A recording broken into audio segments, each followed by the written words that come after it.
Hello दोस्तों, इस video में हम लोग देखेंगे 6 क्लास चैप्टर नंबर 2 है ज्योग्राफी का शॉर्ट नोट्स देखेंगे। हम लोग पहले इसका चैप्टर पूरा पढ़ लिए हैं, तो हम लोग इसमें शॉर्ट नोट्स पढ़ेंगे।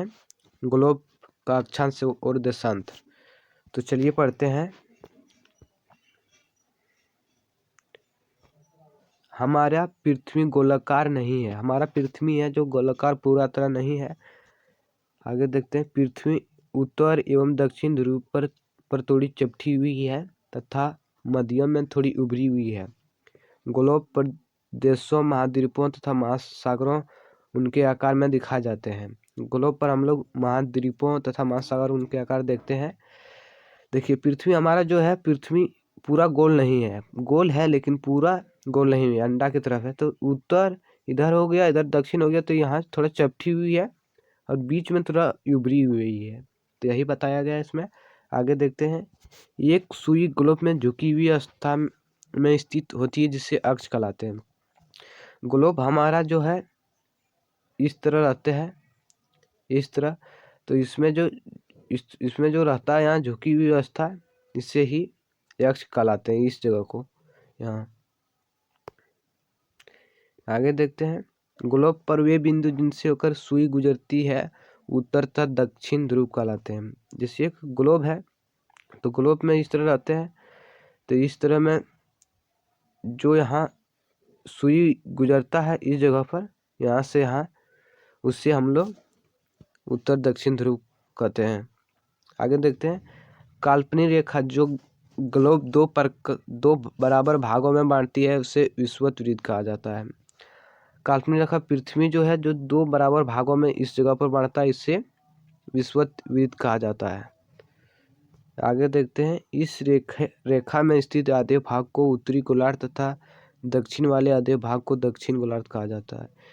इस तरह पृथ्वी हमारा है, तो इसमें आधे भाग जो ऊपर में विषुवत वृत्त से बांटता है, इधर उत्तरी गोलार्ध पूरा कहा जाता है, इधर दक्षिण गोलार्ध पूरा कहा जाता है। आगे देखते हैं। अक्षांश रेखा विषुवत वृत्त से ध्रुवों तक स्थित सभी समांतर वृत्त को अक्षांश रेखा कहा जाता है।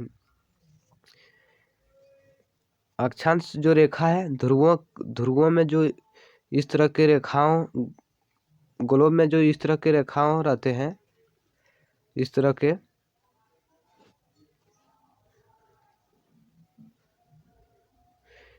रेखाएं होते हैं, उसे अक्षांश रेखा कहा जाता है। इस तरह की रेखाएं, और इस तरह की रेखाओं को देशांतर कहा जाता है। विषुवत वृत्त शून्य अक्षांश को दर्शाते हैं। विषुवत वृत्त जो है इस तरह के बीच में रहता है, उसे शून्य अक्ष दर्शाते हैं। ये जो है शून्य अक्ष दर्शाते हैं। विषुवत वृत्त के उत्तर एवं सभी समांतर रेखाओं उत्तरी अक्षांश कहा जाता है। उत्तर के सभी अक्षांश जो है उत्तरी अक्षांश कहा जाता है। इस तरह का दक्षिण के सभी समांतर रेखाओं को दक्षिण अक्षांश कहा जाता है। दक्षिण जो इधर रहता है उससे दक्षिण अक्षांश कहा जाता है, अक्षांश कहा जाता है। आगे पढ़ने वाला अक्षांश समांतर रेखाएं। तो अक्षांश जो समांतर रेखा के बारे में पढ़ने वाले हैं। पृथ्वी हमारा जो है ऐसा है, तो इसमें जो ये वो रेखा यहाँ से गुजरता है उससे हम लोग कर्क रेखा कहते हैं, और यहाँ से जो गुजरता है उससे हम लोग मकर रेखा कहते हैं। तो इस तरह के यहाँ 23.5 डिग्री पर ये कटता है, और विषुवत वृत्त है जो बीच में से गुजरता है, उससे हम लोग विषुवत वृत्त कहा जाता है। तो ये 4 इम्पोर्टेंट होती है। तो कर्क रेखा 23.5 डिग्री पर कटता है, और मकर रेखा भी दक्षिण में 23.5 डिग्री पर कटता है, और विषुवत वृत्त 86.5 डिग्री उत्तर ध्रुव पर कटता है, और विषुवत वृत्त दक्षिण ध्रुव पर कटता है। तो ये VPI है। आगे देखते हैं। पृथ्वी के ताप कटिबंध। पृथ्वी के ताप कटिबंध में पढ़ेंगे। उष्मा ताप कटिबंध कर्क रेखा एवं मकर रेखा के बीच के अक्षांशों पर सूर्य वर्ष में एक बार दोपहर में सिर के ठीक ऊपर होता है, इसलिए इस क्षेत्र में सबसे अधिक गर्मी होता है। इसे उष्मा ताप कटिबंधीय कहा जाता है। हमारे जो कर्क रेखा इस तरह का जो है, पृथ्वी इस तरह है, तो कर्क रेखा और जो मकर रेखा के बीच में पाया जाता है, इस जगह पर यहाँ ज़्यादा गर्मी होते हैं, क्योंकि यहाँ सूर्य के प्रकाश डायरेक्ट पड़ते हैं, इसलिए यहाँ डायरेक्ट गर्मी होता है ज़्यादा।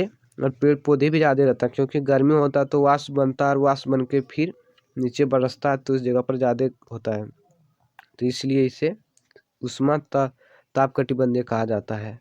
आगे हम लोग पढ़ते हैं शीतोष्ण कटिबंधीय उत्तरी गोलार्ध में कर्क रेखा एवं उत्तर वृत्त, दक्षिण गोलार्ध में मकर रेखा एवं दक्षिण ध्रुवों के बीच वाले क्षेत्र को तापमान मध्य रहता है, इसलिए इन्हें शीतोष्ण कहा जाता है।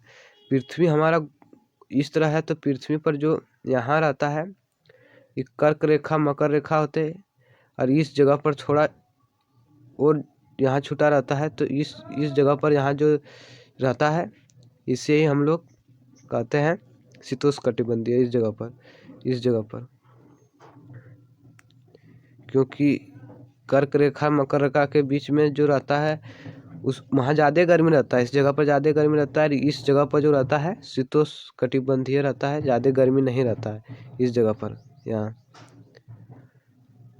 आगे देखते हैं शीत कटिबंधीय उसे कहते हैं जो पृथ्वी गोल है और इस जगह पर जो है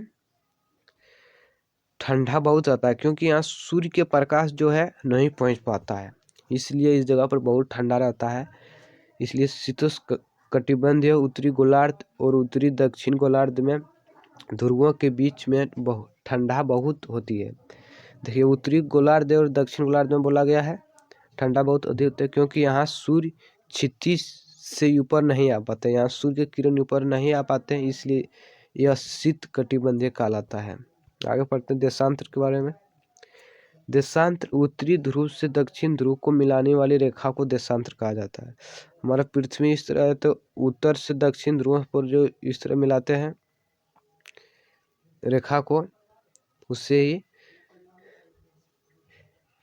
देखिए इस तरह होता है, तो इस तरह जो मिलाता है इससे इस रेखा को, इसे हम लोग कहते हैं देशांतर कहा जाता है। देशांतर कहलाते हैं। देशांतर को अंश में मापा जाता है। देशांतर को अंश में मापा जाता है।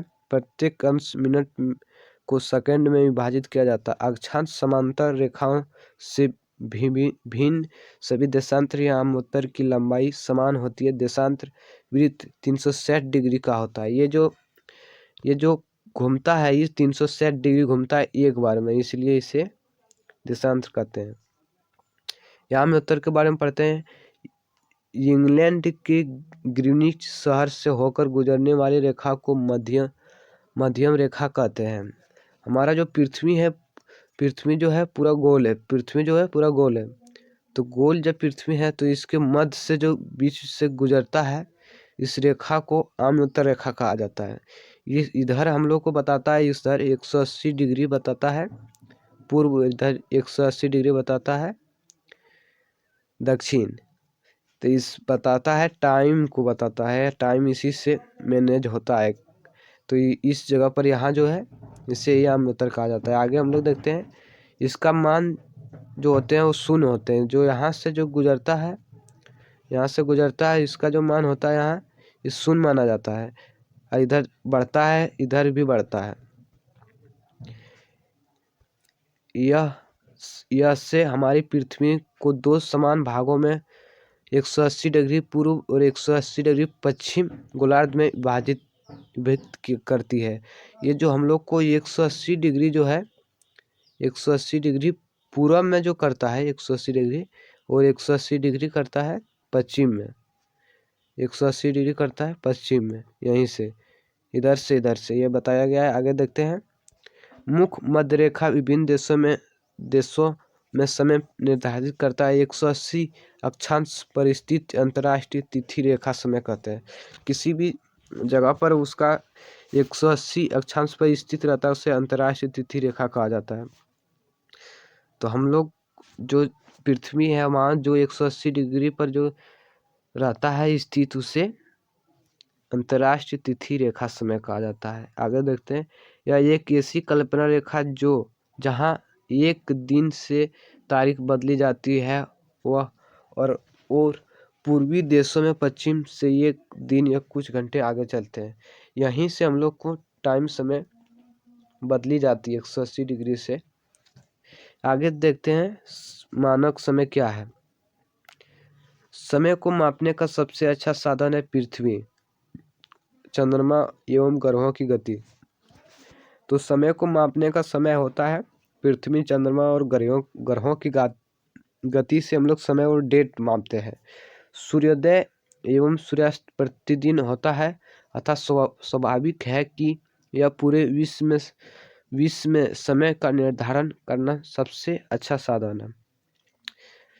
देखिए, सूर्य डूबता है जो उगता है, हम लोग का सूर्योदय होता है और सूर्यास्त जो होता है उसी से हम लोग टाइम जानते हैं कि ये 6 बजने वाला है, 5 बजने वाला, सुबह 6 बजने वाला है। तो इस तरह को हम लोग उसी से जानते हैं। तो ग्रहों और चंद्रमा पृथ्वी से के बारे ही सब लोग हम लोग जानते हैं, डेट निकालते हैं। पृथ्वी के पश्चिम से पूरब को और चक्कर लगाती, पृथ्वी जो हमारा है पश्चिम से पूरब चक्कर लगाती है, अतः वे स्थान जो ग्रीनिच के पूर्व में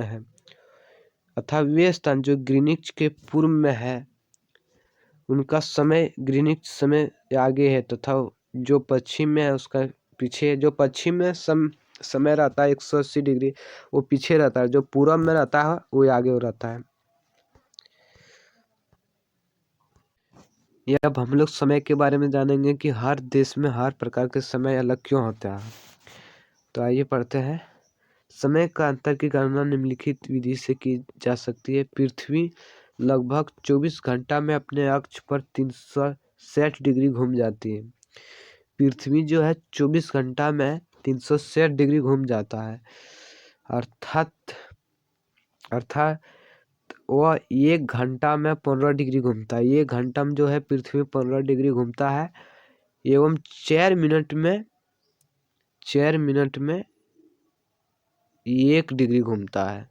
इसमें यहाँ गलत दिया गया है, लेकिन 4 मिनट में जो है 1 डिग्री घूमता है।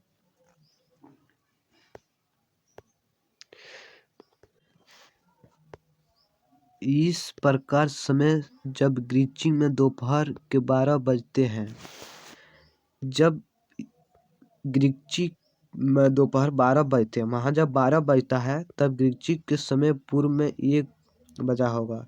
1 घंटा में 15 डिग्री घूमते हैं, या आगे होगा, और पश्चिम 11 बजे होंगे। 1 घंटा में 15 डिग्री पीछे होगा। ग्रीची जो शहर है, वहाँ जो शहर है वो 1 घंटा आगे पीछे किसी शहर से होगा, तब उससे 12 बजेगा 1 घंटा।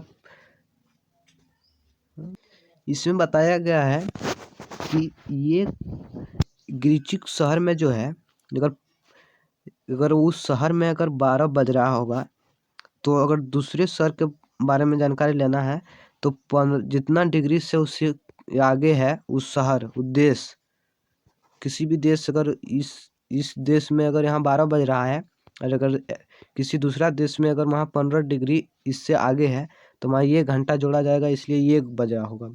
और किसी शहर पीछे अगर है तो उसमें 15 डिग्री अगर पीछे है, तो उसमें अगर 1 घटाएगा तो उसमें 11 बजेगा। इसलिए यही बताया गया है कि किसी शहर में पूर्व में 1 बजा होगा, 1 घंटे 15 डिग्री होता है, आगे होगा, पश्चिम होगा तो 11 बजे होंगे। 1 घंटा पीछे अगर 15 डिग्री होगा तो 11 बजा होगा, और आगे होगा 15 डिग्री तक किसी शहर से, तो वो 1 बजा होगा। हम लोग पढ़ते हैं भारत का मानक समय। भारत का मानक समय, भारत में लगभग 82.5 डिग्री पूर्व को मानक आमतौर माना जाता है। भारत के बीच से जो रेखा गुजरता है उसे ही भारत का आमतौर माना जाता है। इसी हिसाब से देश के टाइम सेटिंग होते हैं। स्थानीय समय को पूरा देश का मानक समय माना जाता है। इसे भारतीय मानक समय नाम से जाना जाता है। तो भारत में ग्रीची के 82.5 डिग्री पूर्व में स्थित है, तथा यह समय का ग्रीची का समय 5.5 घंटा आगे है। यहाँ भारत में 82.5 डिग्री पूर्व में स्थित है, तो इससे 5.5 घंटा आगे है। इसलिए जब लंदन में 2 बजे होंगे तब भारत में 7:30 बजे होंगे। ग्रीक सौर से जब दोनों बराबर आता है तो उसे अथी निकाला जाता है। पृथ्वी को 1 घंटा वाले 24 समय क्षेत्रों में बांटा गया। पृथ्वी जो 24 क्षेत्रों में बांटा गया, इसलिए प्रत्येक समय क्षेत्र 15 डिग्री देशांतर तक के क्षेत्र को घेरता है। पश्चिम में 12 मानक समय है, जो 15 डिग्री करके जोड़ते हैं तो 180 डिग्री होता है। अब पूरब में जो है, पूरब में आगे देखते हैं, पूरब में 12 मानक समय है, जो 15 डिग्री गुना 12 करते हैं तो 180 डिग्री होता है। पृथ्वी 24 घंटे में अपनी कक्ष 360 डिग्री घूमता है। पृथ्वी गोल है, तो इसलिए इस जगह पर इधर 180 डिग्री आगे है और 180 डिग्री है वो पीछे है, 180 डिग्री पीछे है। इसी यहाँ 12 मानक समय में इधर बांटा गया और 12 मानक समय में इधर बांटा गया। इसी से देश का टाइम किसी जगह देखना होता है तो सेट किया जाता है। अगर इस वीडियो को अच्छा लगा है तो लाइक करें और चैनल को सब्सक्राइब करना ना भूलें। वीडियो देखने के लिए धन्यवाद।